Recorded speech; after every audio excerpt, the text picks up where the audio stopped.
Il arrive bien à communiquer avec les autres. Par contre, il parle, donc pas du tout bloqué par la parole, alors qu'il a un énorme retard de parole, mais il ne sait pas se faire comprendre. On comprend bien quand il parle. Et donc le but de la manœuvre, c'était vraiment qu'il puisse prendre la parole devant le groupe classe. Et ce qu'il ne fait jamais, puisque de toute façon, il n'y arrive pas. Donc pour ça, j'ai fait un petit album qui s'appelle Loup. Alors j'aurais souhaité deux cobayes qui veulent bien venir pour faire l'exercice avec le loup. Super. C'est pas compliqué. Niveau vous asseyez. Donc là, il faut prendre des albums très courts, avec des phrases très simples, pour qu'ils puissent répéter. Donc tout d'abord, loup.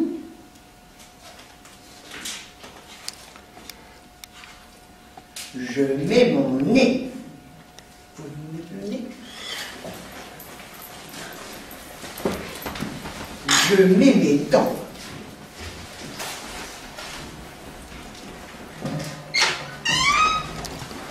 Je mets les autres dents.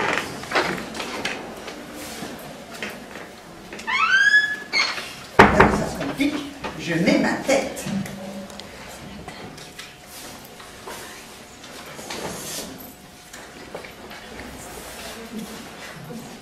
Voilà, c'est là, ça. Bon. Déjà, difficulté au niveau des dents. Donc il faut comprendre que ça fait clac-clac. Vous voyez, au niveau repérage dans l'espace, il y a beaucoup de travail.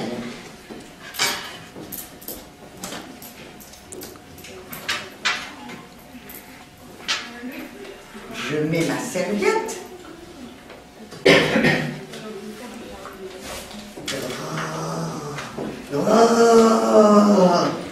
Et je mange ma carotte.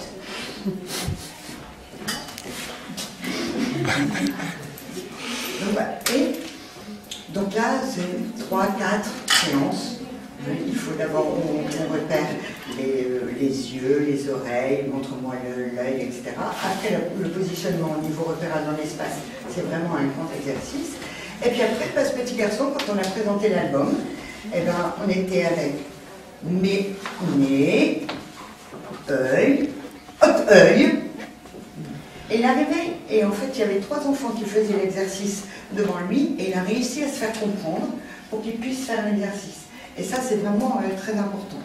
Quand c'est terminé, généralement, je laisse l'album avec l'activité dans la classe pour que les élèves puissent l'utiliser. Donc ça, vraiment, des phrases très courtes. Vous voyez, et puis vous pouvez travailler tout ce qui est schéma corporel, et montre-moi ton nez, tes oreilles, tes yeux. On fait tout un travail là-dessus. Merci. Vous avez aussi les images en images séquentielles, pour qu'on puisse les mettre dans l'ordre, avec le sens de la lecture, de gauche à droite, etc. Donc ça, c'est pour un élève qui est actuellement en moyenne section. Donc, dans le même principe, pour des élèves de moyenne et grande section, donc en fait, l'important quand on a des élèves à besoins éducatifs particuliers, c'est de multiplier les supports. C'est-à-dire, comme généralement ils sont en situation de handicap au niveau du support oral, il faut mettre du visuel, il faut mettre du kinesthésique, il faut vraiment les mettre dedans pour faciliter aussi la compréhension. Et donc on a le machin.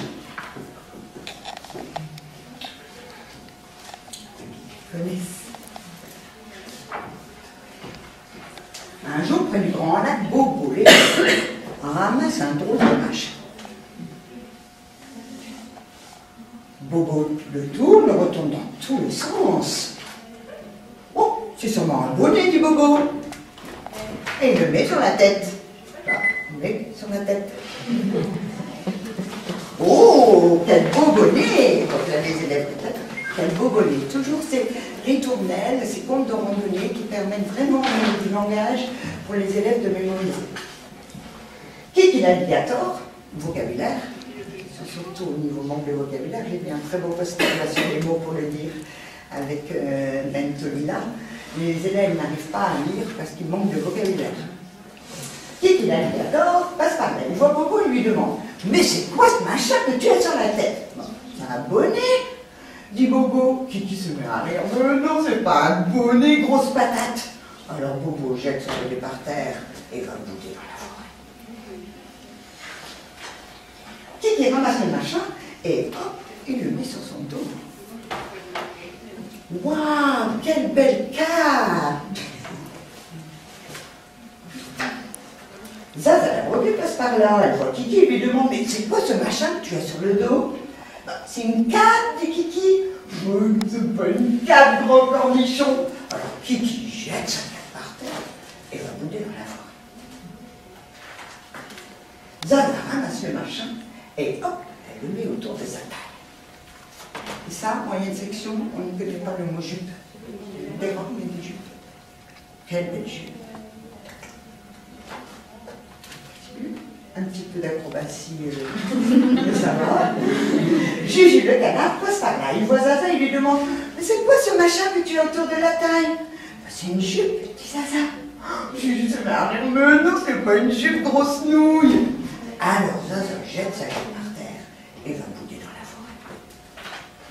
Juju ramasse le machin et hop, il le roule autour de son cou. Oh, quelle belle écharpe! Lily, la fourmi, passe par là. Et voit Juju et lui demande: mais c'est quoi ce machin que tu as autour du cou? C'est une écharpe, dit Juju. Lily se met à rire: mais non, ce n'est pas une écharpe, grosse banane. Alors Juju jette son écharpe par terre et va bouder dans la forêt. Lily ramasse le machin et oh, elle s'allonge dessous. Oh, quelle belle couverture! Un peu plus tard, tous les animaux sortent de la forêt et se retrouvent autour du grand lac. Ils voient Lily couchée sous le machin et crient: mon bonnet, ma cape, ma jupe, mon écharpe! Bobo, Kiki, Zaza et Juju se précipitent sur le machin et craquent. Le machin se déchire en 1000 morceaux. Alors, on n'a pas les 1000 morceaux, non? Ils adorent. À ce moment-là, un petit bonhomme tout nu sort du lac et s'écrie: où est ma culotte? Ma culotte!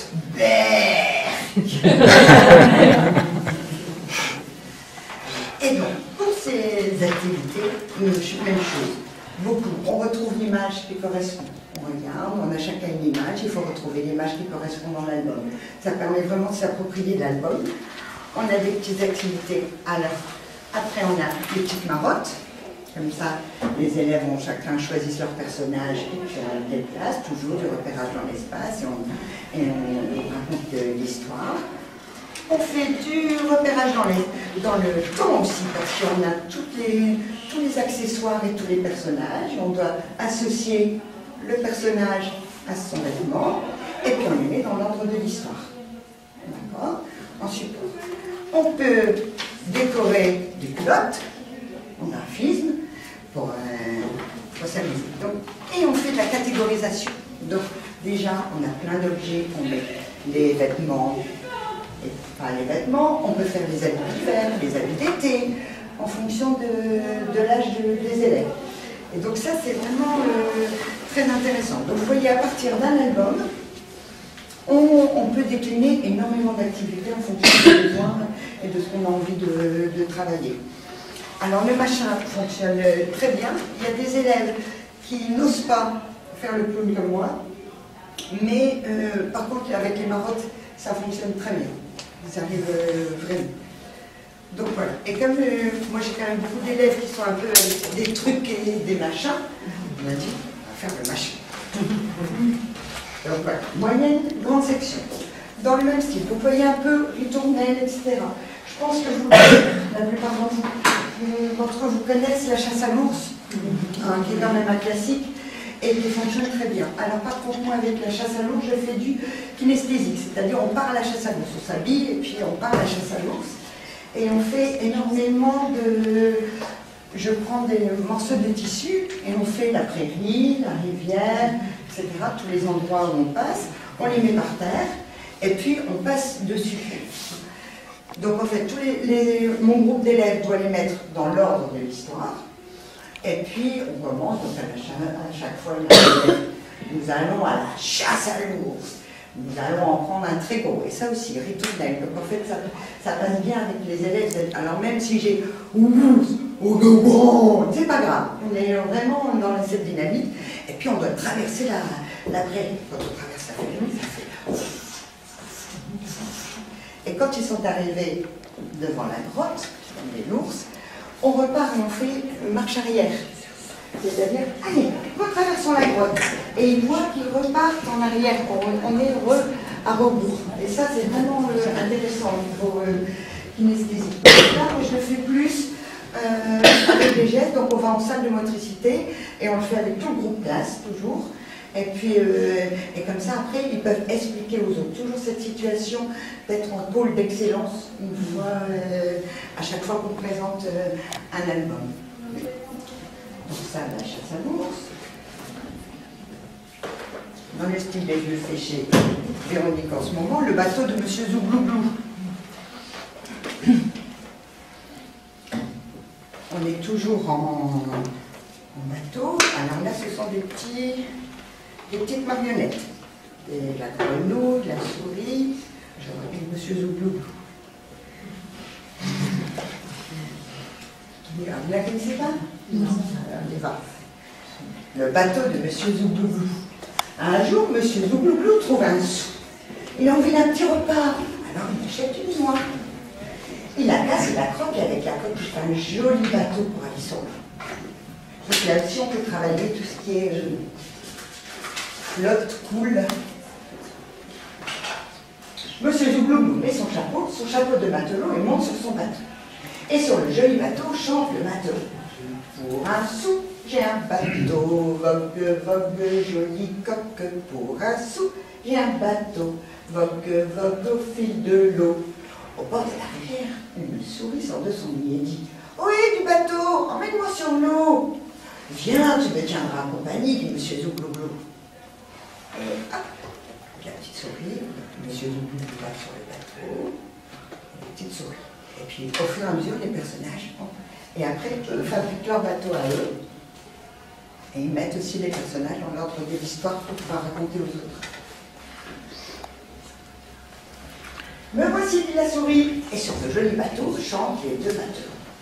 Pour un sou, j'ai un bateau, vogue, vogue, jolie coque. Pour un sou, j'ai un bateau, vogue, vogue au fil de l'eau. Au bord de la rivière, une rainette fait trempette. Ohé du bateau, emmène-moi sur l'eau. Allez, viens, on va faire la fête, disent la souris et Monsieur Zouglouglou. Et hop, une pirouette, et je suis prête, dit la rainette. Et sur le joli bateau chantent les trois matelots.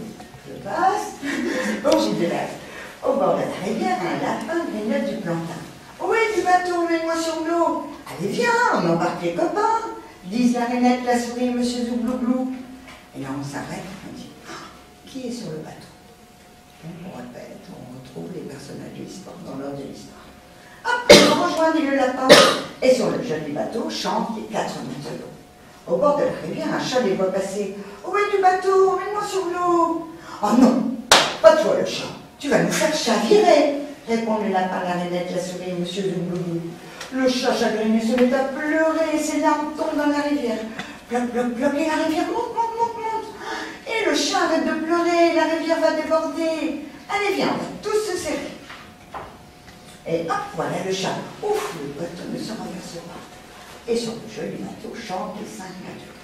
Au bord de la rivière, une petite puce se promenait. Personne n'allait arriver. Et hop, la petite puce dans le bateau a sauté. Oh, mais là, c'est trop. Plouf, les 6 matelots tombent à l'eau. Glou, glou, glou, fait le bateau. De cette histoire, tout le monde est ressorti mouillé. La petite puce, le chat, le lapin, la rainette, la souris et Monsieur Zouglouglou. Et de cette histoire, une chanson est restée.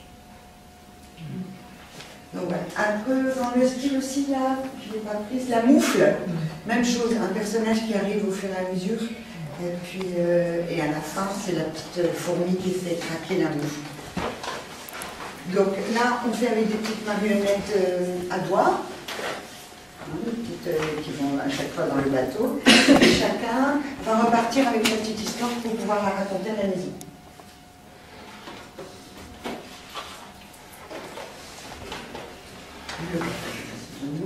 Alors, un peu plus grand. J'ai CP. Tu lis où?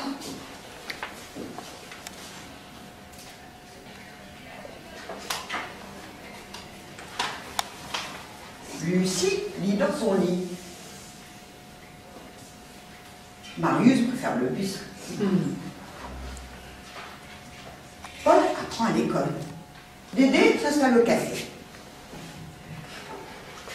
Noémie dévore les livres en librairie. Et toi, Laurette, dis-nous, sois chouette. Jacques lit dans son hamac. Marek s'endort avec à la bibliothèque. Albin aime lire dans son bain. Reviens, Laurette, ne sois pas bête. Pablo essaye toujours dans le métro. Pierre sur les genoux de sa mère et Léa sur ceux de son papa. Et toi, tu lis où, Laurette? Aux toilettes. Donc, on essaie de trouver, on a des rimes, etc. Puis on s'amuse à faire tu lis où pour toute la classe. Alors, je vous apportais le lien. Donc là, on a fait l'année dernière. Donc, Pascal lit sur un cheval dans une salle. Donc c'est pour un élève de CP qui a une phobie au niveau de l'écriture, qui ne peut pas écrire. Donc toutes les phrases écrites, c'est vraiment difficile pour lui. Et le fait qu'on ait pu faire ça, qu'il ait pu faire un dessin, etc., il a accepté d'écrire la sienne, sa phrase, et la mienne. Alors ce que je fais, je fabrique des petits albums. Comme ça, avec, vous savez, l'école des loisirs, vous avez toutes les petites... quand il y a les catalogues, on découpe, ils choisissent leurs petits livres qu'on agrafe comme ça. Et puis on accroche ça dans la classe. Donc ça, au niveau des rimes, ça fonctionne très bien. Il y a plusieurs albums comme ça. Il y a Tu veux jouer avec nous. Et c'est chouette pour démarrer l'année. C'est ça. Dans le style aussi avec les CP, il y a un album. Je ne vraiment pas tout. C'est ma zone. On va s'amuser avec du verlan. C'est ma maison. Et donc à chaque fois, ce sont tous les personnages. C'est une sorte d'imagerie avec tous les personnages qui sont à l'envers. Et donc on doit les dire à l'envers. Donc tout ce qui est repérage de syllabes dans un mot, et puis on les met à l'envers. Et puis là, on va présenter mardi. Alors on dit jour bon, Silu. Alors les enfants, on a un peu les gens, on va faire comme ça toute une présentation d'album en verlan pour des CP. Parce que ça, c'est vraiment très intéressant. Alors, vous pouvez travailler vraiment toutes les compétences. Après, avec les plus grands, on peut faire aussi le mille-pattes. Donc, c'est tout ce qui est... on compte les pattes d'un mille-pattes. Donc, en fait, on commence, il est pas beau. Allez, c'est parti, tout le monde suit. Et puis, on y va, on avance. Alors, on compte. Finalement, j'aurais dû le faire bleu. Ou l'inverse, c'est mieux. Peu importe la couleur, si on continue tout droit comme ça, on n'aura jamais assez de pages pour finir toutes les pattes. Il faut gagner de la place. C'est moche, les pattes sont trop pareilles. Et si on lui mettait des godasses? Oh non, mais ça ne va pas. Ça ne va pas. C'était mis avant, au début, tout simple, tout jaune, avec des pattes toutes droites et bien rangées. C'est déjà assez compliqué. Alors si on se laisse distraire, on ne s'en sort pas. Et si on mettait des points ronds rouges ou des petits pois, oh c'est bien comme ça. C'est les jambes qui vont pas. Et si on faisait des pattes écrites en lettres ou des pattes en chiffres? Et avec des pattes. Oui, mais non, ça fera un mille-nouilles. Oh, et alors? C'est notre mille-pattes après tout. On fait ce qu'on veut. Zut, patte de noir. Juste quand on arrive à la fin. 1000, pile poil. Plus qu'à faire l'autre côté. Zut et rezut. C'est là qu'on s'est trompé. On a dessiné toutes les pattes du même côté. On a fait un 2000 pattes. Et si on faisait une limace? Donc là, plutôt avec CE1, CE2, quand je fais des situations problèmes et tout ça, on s'amuse un petit peu ça. Et ils ont chacun 1000 pattes pour savoir jusqu'où ils savent compter. Et on rajoute les pattes, on met les pattes au fur et à mesure de l'année, comme ça ils voient vraiment leur progrès, ils changent de couleur à chaque fois, on met par mois à peu près, donc septembre tu as les pattes rouges, tu arrives à la telle, et puis on avance comme ça. Et ça c'est intéressant, CE1, CE2, parce que ça va quand même jusque B. Donc voilà. Alors après, plus grand encore, cycle 3. On a, je ne sais pas si vous connaissez Bernard Friot, qui a écrit des histoires pressées, 4 albums. Donc, tu le connais? Tu as travaillé dessus? Non? Oui? Non. Vous en avez entendu parler? Alors, l'avantage de Bernard Friot, c'est qu'il y a énormément d'humour, donc beaucoup de second degré. Et généralement, c'est une grande difficulté pour les élèves de cycle 3, de tirer des conséquences, de voir l'humour, etc. Alors, l'avantage, c'est que ce sont des nouvelles, donc on peut en étudier. Et moi, systématiquement, je lis une nouvelle au début de chaque séance. Hein, d'où l'importance de lire à haute voix tout le temps, tous les jours, avec les élèves. Alors, texte libre. Dimanche, je suis allée chez mon tonton et ma tata. On a mangé du poulet avec des frites. Après, on est allé au zoo et on a vu le tigre dans sa plage. Quelle belle journée! Lundi, je suis allée chez le tigre. On a mangé mon tonton et ma tata avec des frites. Après, on est allé au zoo et on a vu le poulet dans sa cage. Quelle belle journée! Mardi, je suis allée chez le poulet. On a mangé le tigre. Après, on est allé au zoo et on a vu mon tonton et ma tata dans leur cage. Quelle belle journée! Etc. Alors, on s'est amusé, nous, en production d'écrit. Ils font une petite histoire comme ça. On choisit 4 personnages importants, puis on les mélange. Et c'est vrai que ça fait vraiment des histoires amusantes et les enfants ont beaucoup apprécié. Donc voilà, encore des histoires pressées. Ça, c'est on a un petit peu de temps. Pas trop. Alors, des élèves qui ont des difficultés. Attention, mais là, à mon avis, il va partir dans l'armoire pour la théorie du genre. Dans la cour de l'école. Oui, mais bon, à mon avis, on va changer les gommettes. Les gommettes.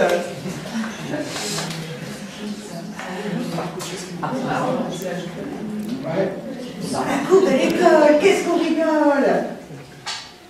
Parfois, c'est les filles avec les filles, et les garçons avec les garçons.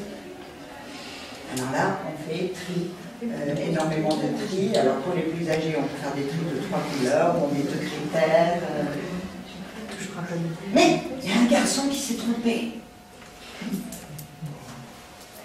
Parfois, nous jouons en billes. On fait beaucoup de correspondance terre-à-terre. On donne à chaque fois son ballon, etc. Parfois, nous faisons une grande ronde, tous ensemble. Parfois, nous faisons des petits trains.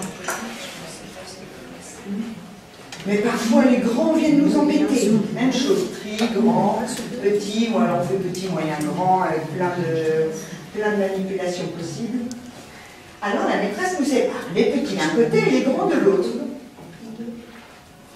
Alors, généralement, ce sont des élèves aussi, besoins particuliers, qui ont beaucoup de mal à changer de critères. C'est-à-dire, comme ils ont trié par couleur au début, les roses, les bleus. Alors quand on dit on va faire un autre tri, on va trier autrement, c'est très difficile. Au niveau de la flexibilité mentale, c'est vraiment énormément à travailler. Parfois je suis tout seul et personne ne veut jouer avec moi. Parfois nous jouons à la maîtresse et nous nous rangeons 2 par 2. Et parfois c'est moi qui commande et tout le monde me suit. Parfois la maîtresse tape dans ses mains pour nous rassembler, mais je ne l'entends pas. Attendez, ne me laissez pas tout seul. Donc là, comme beaucoup d'exercices de tri, de correspondance terre-à-terre, on fait vraiment des mathématiques, et généralement, on continue l'histoire, parce que j'aime bien savoir à quoi ils jouent en récréation. Donc ils ont des noms de jeux pas possibles. J'ai beaucoup de mal à comprendre les règles du jeu, c'est beaucoup attraper. Et donc ils ont des gommettes, et c'est à eux d'illustrer leur jeu de récréation. Et donc on avait affiché ça, et c'est vrai que c'était amusant. Alors même chose avec tous ces supports visuels, les élèves, même s'ils n'ont pas beaucoup de langage, ils arrivent à raconter l'histoire. Ils disent on a un petit train, ou n'y a pas de la formation de phrase, mais juxtaposer des mots et on comprend l'histoire. Et ça, c'est vraiment intéressant, très intéressant. Donc, dans la cour de l'école, le 5e pour des élèves grande section, je dirais, mathématiques aussi. C'est l'ordinal, le cardinal, etc. On travaille aussi beaucoup avec celui-là les parties du corps, parce qu'à chaque fois ils sont blessés, ils vont chez le médecin, donc on travaille beaucoup parties du corps. On s'amuse à fabriquer des pansements, donc tous les élèves qui ont des difficultés en motricité fine, j'apporte des bandes et puis on doit entourer, il ne faut plus qu'il y ait un morceau de peau sur la main, etc. Donc ça c'est vraiment, c'est bien intéressant aussi. Et très peu de texte. Donc vraiment tout est dans l'illustration. Encore 5 à attendre. La porte s'ouvre, quelqu'un sort. Le premier entre. Reste 4. La porte s'ouvre. Le deuxième entre. Reste 3. La porte s'ouvre. Le troisième rentre. Reste 2. La porte s'ouvre. Le quatrième rentre. Reste moi. La porte s'ouvre. J'entre. Bonjour docteur.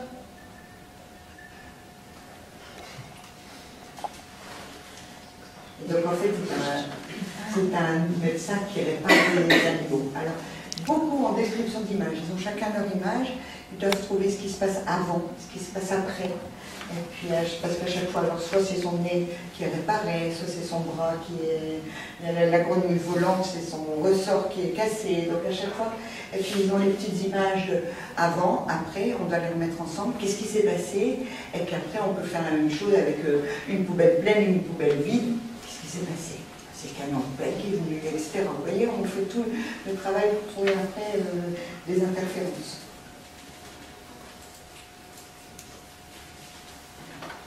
Voilà. Ah, si, quand même. Les cantines pour toute l'année. Un travail d'année que je fais avec une classe de grande section. On a pris toutes les cantines parce qu'en fait, ils font un travail de musique avec le chanteur Benoît. Donc, je voulais un peu me rapprocher à leur projet d'école. Et donc, je travaille toutes les cantines. Donc, une cantine toutes les 3 semaines. On va présenter aussi à tout le groupe de classe.